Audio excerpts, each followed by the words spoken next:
So we got Q2 numbers from Elastic and they were solid. Nothing spectacular, but pretty good. 20% ARR growth, 260 million in net new ARR year over year, and 107 million in net new ARR quarter over quarter. They spent $161 million on sales and marketing in the last 90 days to generate that growth. So that gives them CAC payback of 22 months. Now, when you hear that number, right, if you're sitting in a kind of private, early stage, fast growing SaaS company, that 22 months doesn't sound that good. But when you're a public SaaS company north of $1 billion in ARR, that's actually pretty good, right? So the median for a public SaaS company that we track at the moment is about 28 months, right? So they're well below that mark. Efficiency was good as well. So they had 25% free cash flow margins, negative 2% operating margins for the quarter. And the median across all of the companies that we track is 20% for free cash flow and negative 3% on operating margins. So they beat the marks there as well. Other headlines from their Q2 numbers: Rule of 40 came in at 45, Rule of X at 65, and ARR per employee at 418,000. Right, so what do we have here? We've got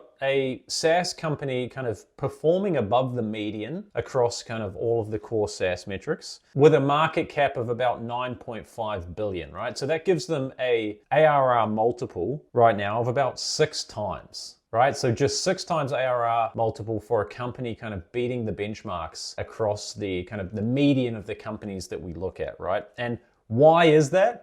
Why are they only getting a 6 times ARR multiple? Because they're only growing at 20%, right? They've done a good job holding off kind of ARR growth deceleration over the last few quarters. But when you've got these kind of AI native companies out there at the moment, mostly in the private markets, yes, but when you've got companies that are growing, 200-300% per year, 20% ARR growth just doesn't feel that impressive, right? And so what we're seeing is the ARR multiples for these kind of middle of the road SaaS companies compress, right? So that kind of thing is out of Elastic's control, right? They can't control that. They can't control the multiple that their stock generates, but they're producing good numbers. So good, solid Q2 from Elastic.